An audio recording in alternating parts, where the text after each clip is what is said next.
రాష్ట్రంలో మరో 4 కొత్త ఇండస్ట్రియల్ ట్రైనింగ్ ఇన్స్టిట్యూట్ల రాక మేడారం రూపురేఖలు మార్చేలా సరికొత్త మాస్టర్ ప్లాన్ కు శ్రీకారం. దసరా పండుగ సందర్భంగా సింగరేణి కార్మికులకు వరుసగా రెండో ఏడాది 34% బోనస్ ప్రకటన. గ్లోబల్ సిటీకి చిరునామాగా కోర్ అర్బన్ సిటీని మార్చడం. తెలంగాణలో నేషనల్ హైవేస్ వేగంగా నిర్మించే ప్రణాళికలకు శ్రీకారం. ఇలాంటి అప్డేట్స్ ఇప్పుడు చూద్దాం.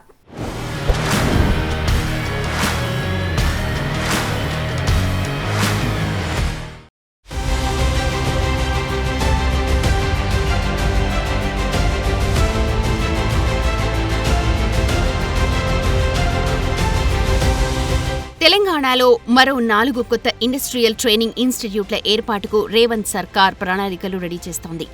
అచ్చంపేట నియోజకవర్గంలోని కొండారెడ్డిపల్లి, మంచిర్యాల జిల్లా చెన్నూరు నియోజకవర్గం, ఖమ్మం జిల్లా మధిర, షామీర్పేట శివారులోని జీనోమ్ వ్యాలీలో ఐటీఐలను నెలకొల్పనున్నట్లు కార్మిక శాఖ తెలిపింది. ఈ ప్రతిపాదనలను ప్రభుత్వానికి సమర్పించారు. వచ్చే కేబినెట్ సమావేశంలో వీటికి ఆమోదం లభించే అవకాశం ఉంది. ఇటీవల జీనోమ్ వ్యాలీలో సీఎం పర్యటించిన సందర్భంగా ఈ ప్రాంతంలో భారీ పరిశ్రమలు ఉన్నందున టెక్నికల్ ఉద్యోగాలకు అపార అవకాశాలు ఉన్నాయని, ఇక్కడ ఒక ఐటీఐ ఏర్పాటు చేస్తామని ప్రకటించారు. సో ఈ 4 ప్రాంతాల్లో ఐటీఐల ఏర్పాటుకు ప్రభుత్వ స్థలాలు అందుబాటులో ఉన్నందున వచ్చే ఆర్థిక సంవత్సరం నుంచి కోర్సులు ప్రారంభించనున్నట్లు అధికారులు తెలిపారు.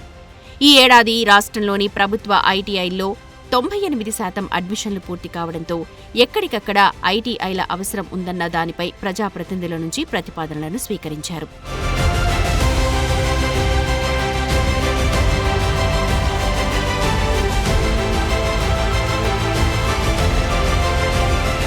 ఆసియాలోనే అతిపెద్ద ఆదివాసీ మేడారం జాతరకు జాతీయ పండుగ గుర్తింపు ఇవ్వాలన్నారు సీఎం రేవంత్ రెడ్డి. కుంభమేళా స్థాయిలో జరిగే ఈ మహా జాతరకు జాతీయ గుర్తింపునివ్వడమే కాకుండా కేంద్ర ప్రభుత్వం తగినన్ని నిధులను విడుదల చేయాలని కోరారు. వచ్చే ఏడాది జనవరిలో సమ్మక్క సారలమ్మ జాతర ప్రారంభమవుతుండటంతో ఆలయ ప్రాంగణంలో శాశ్వత ప్రాతిపదికన అభివృద్ధి ప్రణాళికపై మేడారంలో ఉన్నత స్థాయి సమావేశంలో సీఎం సమీక్షించారు. అనంతరం జరిగిన సభలో సమ్మక్క సారలమ్మ గద్దెల అభివృద్ధి, ప్రాంగణ పునర్నిర్మాణ ప్రణాళిక నమూనాను సీఎం ఆవిష్కరించారు. గతంలో పాలకులు ఆలయ అభివృద్ధిపై వివక్ష ప్రదర్శించారన్నారు. ఆదివాసీ, గిరిజన సంస్కృతి, సాంప్రదాయాలను కాపాడుకునే ప్రణాళిక ప్రకారం అభివృద్ధి కార్యక్రమాలు చేపట్టాలని, ఇందులో వారిని భాగస్వాములను చేస్తున్నామని, సిమెంట్ కన్నా రాతి కట్టడాలతో నిర్మాణాలు చేపడితే 1000 ఏళ్లు ఉంటాయన్నారు. సిమెంటుతో కట్టిన ఏ కట్టడం దాని జీవన ప్రమాణము, జీవిత కాలము అత్యధికంగా 100 సంవత్సరాలు. కానీ రాతి కట్టడాలతో కడితే 100,000 సంవత్సరాలు ఉంటుంది. దానికి ఉదాహరణే మీ ప్రాంతంలో ఉన్న రామప్ప దేవాలయం. రాతి కట్టడాలతోని, గొప్ప నగిశీలతోని రామప్ప మందిరం కట్టిండు రుద్రదేవుడు. కాబట్టి ఇయాలటికి అది చరిత్రలో నిటారుగా నిలబడ్డది. అందుకే అధికారులు సిమెంటుతో ప్రతిపాదనలు తెచ్చిన సిమెంట్ కట్టడాలు వద్దు, రాతి కట్టడాలతోనే కట్టాలి. రాబోయే 100 సంవత్సరాలకు సమ్మక్క సారలమ్మ మందిరం, గద్దెలు, ప్రాంగణం ఆదర్శంగా ఉండాలి. ఈ ప్రాంతంలో అభివృద్ధి జరగాలి అని ఈరోజు ప్రతి కట్టడం రాతి కట్టడాలతోనే కట్టాలని ఈరోజు నిర్ణయం తీసుకున్నాం. దసరా పండుగ సందర్భంగా సింగరేణి కార్మికులకు వరుసగా రెండో ఏడాది సీఎం రేవంత్ రెడ్డి శుభవార్త అందించారు. గత ఏడాది కాలంలో సింగరేణి సంస్థ ఉత్పత్తి, గడించిన లాభాలు, సాధించిన విజయాల ఆధారంగా కార్మికులకు 34% మేరకు బోనస్ ప్రకటించారు. అంటే 819 కోట్ల రూపాయల బోనస్ను ప్రకటించారు. తాజాగా ప్రకటించిన బోనస్తో ప్రతి కార్మికుడికి 1,95,610 రూపాయల చొప్పున ప్రయోజనం చేకూరనుంది. గత ఏడాది తొలిసారిగా కాంట్రాక్ట్ కార్మికులకు 5,000 చొప్పున బోనస్ అందచేయగా ఈసారి 5,500 చొప్పున బోనస్ చెల్లించాలని నిర్ణయించామన్నారు సీఎం. 2024-25 ఆర్థిక సంవత్సరానికి గాను ట్యాక్సులు పోగా సింగరేణి 6,394 కోట్ల మేర లాభాలు సాధించగా అందులో సింగరేణి సంస్థ విస్తరణకు 4,034 కోట్లు కేటాయించారు. మిగిలిన 2,360 కోట్లను వివిధ రూపాల్లో కార్మికుల సంక్షేమ కార్యక్రమాలకు వినియోగించడంతో పాటు అందులో 34% మేర బోనస్ ప్రకటించారు. మొత్తంగా 71,000 మంది కార్మికులకు ప్రయోజనం కలగనుంది. దీపావళి పండుగ సందర్భంలో బోనస్కు సంబంధించి మరో ప్రకటన చేస్తామన్నారు. తెలంగాణ సాధన ప్రక్రియలో సింగరేణి కార్మికుల త్యాగం, శ్రమ, చరిత్ర ఎప్పటికీ మరువలేమన్నారు సీఎం రేవంత్. భవిష్యత్ తరాలకు సింగరేణి సంస్థను అందించాలంటే భవిష్యత్ ప్రణాళికలు ఉండాలి. సంస్థ విస్తరించాలి.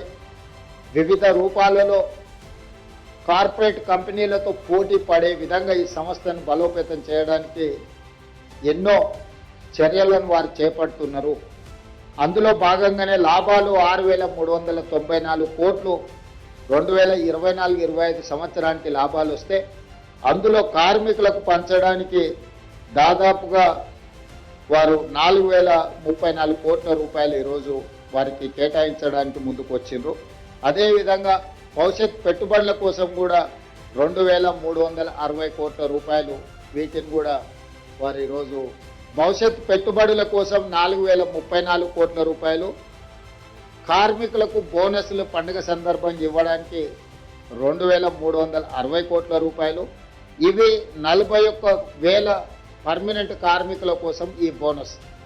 అదేవిధంగా సింగరేణిలో ఉన్న కాంట్రాక్ట్ కార్మికులకు కూడా పండుగ సందర్భంగా మిగతా కార్మికులకు బోనస్ వచ్చి వీళ్లకు బోనస్ లేకపోతే వాళ్ళు మనసు చిన్నపుచ్చుకుంటారని ఆలోచన చేసి మొట్టమొదటిసారి పోయిన సంవత్సరం భారతదేశంలోనే మొదటిసారి ప్రతి కార్మిక కుటుంబానికి 5,000 రూపాయల బోనస్ ఇవ్వాలని పోయిన సంవత్సరం నిర్ణయం తీసుకోవడం జరిగింది మొట్టమొదటిసారి. ఈసారి 5,500కు పెంచి 30,000 మంది కార్మికులకు దాదాపుగా 819 కోట్ల రూపాయలు ఈ కాంట్రాక్టు కార్మికులకు కూడా ఈ పండుగ సందర్భంగా బోనస్ ఇవ్వాలని మా ప్రభుత్వం నిర్ణయం తీసుకుంది. తెలంగాణలో నేషనల్ హైవేస్ నిర్మాణానికి సంబంధించి భూసేకరణ, పరిహారం చెల్లింపు ప్రక్రియను వేగవంతం చేయాలని సీఎం రేవంత్ రెడ్డి అధికారులను ఆదేశించారు. భూసేకరణ విషయంలో మానవీయ కోణంలో వ్యవహరించాలని, అదే సమయంలో రోడ్ల నిర్మాణంతో కలిగే లాభాలను రైతులకు వివరించి ప్రక్రియను వేగంగా పూర్తి చేయాలని జిల్లా కలెక్టర్లను ఆదేశించారు.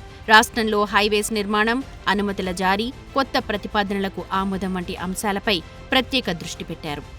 ఈ మేరకు ఎన్హెచ్ఏఐ, జాతీయ రహదారుల విభాగం ఎన్హెచ్, రోడ్డు రవాణా మంత్రిత్వ శాఖ, ఆర్ఎండ్బీ, అటవీ శాఖ అధికారులతో ఈ నెల 22న సీఎం రేవంత్ రివ్యూ చేశారు. రీజనల్ రింగ్ రోడ్ ఉత్తర భాగం నిర్మాణానికి సంబంధించి కేంద్రం అడిగిన ప్రతి ప్రశ్నకు జవాబిస్తూ ఉన్న కొత్త సమస్యలను ఎందుకు ప్రస్తావిస్తున్నారని ఎన్హెచ్ఏఐ అధికారులను ముఖ్యమంత్రి ప్రశ్నించారు. భారత్ ఫ్యూచర్ సిటీ అమరావతి, మచిలీపట్నం 12 వరుసల గ్రీన్ ఫీల్డ్ హైవేకు వెంటనే అనుమతులు ఇవ్వాలన్నారు.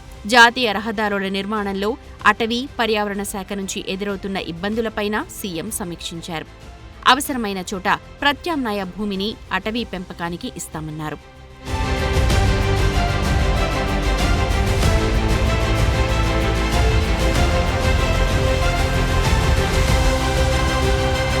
Telangana rising core urban city ఏరియాను గ్లోబల్ సిటీకి చిరునామాగా సమగ్రమైన ప్రణాళికతో అభివృద్ధి చేయాలని సీఎం రేవంత్ రెడ్డి చెప్పారు.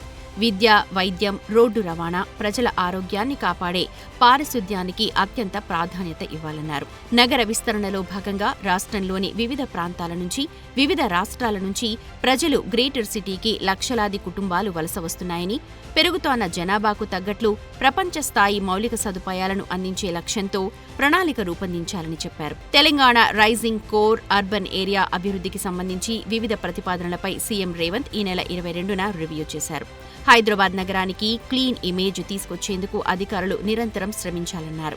ప్రజల ఆరోగ్యానికి అత్యంత ప్రాధాన్యతనివ్వాలన్నారు. కోర్ అర్బన్ సిటీలో ప్రభుత్వ కార్యాలయాలకు సొంత భవనాలు ఉండాలన్నారు. ఈ సమావేశంలో కోర్ అర్బన్ సిటీ అభివృద్ధి ప్రణాళికను 5 ప్రధాన అంశాలుగా విభజించి మొత్తం 111 ప్రతిపాదనలను special CS Jayesh Ranjan power point presentation ద్వారా వివరించారు.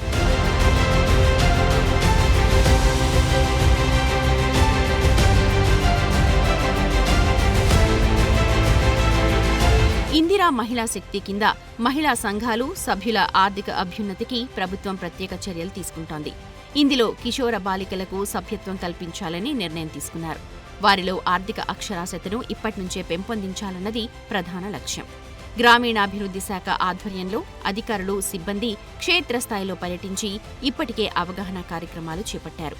15 నుండి 18 ఏళ్లలోపు ఉన్న బాలికలతో సంఘాలు ఏర్పాటు చేసేందుకు కార్యాచరణను రూపొందించారు. ఈ విషయంపై పంచాయతీరాజ్, గ్రామీణాభివృద్ధి, మహిళా శిశు సంక్షేమ శాఖ మంత్రి సీతక్క ప్రత్యేక చొరవ తీసుకుంటున్నారు. కౌమార బాలిక సంఘాల ఏర్పాటుతో ఎన్నో సామాజిక రుగ్మతలను రూపుమాపవచ్చని మంత్రి అన్నారు.